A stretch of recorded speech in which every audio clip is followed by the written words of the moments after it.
ஆதிமூல கடவுள் விநாயக பகவானை வணங்கி, என் குலதெய்வம் ஆறுலும் உலக மாதாசிரி அங்காளி ஈஸ்வரியம்மனை வணங்கி, என்னை பெற்ற தாய் தந்தையை வணங்கி, இந்த உலக ஆளும் நாயகர்கள் 9 நவகிரக பாவங்களை வணங்கி, சோதர தந்தை பிரகாசுர முனிவர் பாவனை வணங்கி, சோதர மேதைகள் சோதர ஜாம்பவான்கள் அனைவரையும் வணங்கி உங்களோடு ஒரு சிறு சோதர குறுக்கி பார்த்து வருகிறேன்.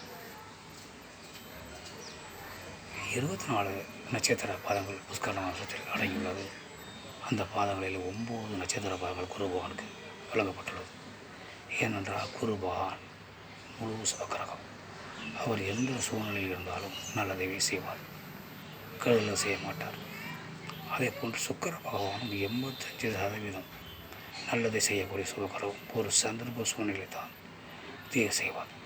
அதனால் தான் அவருக்கும் 9 நட்சத்திர பாதங்கள் ஒதுக்கப்பட்டுள்ளது. புதன் பகவான் தனித்து இருந்தால் நல்லது செய்வார், மற்ற கிரகங்களோடு சேர்த்திருந்தால் அவர்களை போல் மாறிவிடுவார். அதனால் தான் அவருக்கு 3 கிரகம் 3 பாதங்கள் ஒதுக்கப்பட்டுள்ளது. சந்திர பகவானும் வளர்பிறையிலே 15 நாட்கள் நல்ல நிலையில் இருப்பார், நல்லது செய்வார்.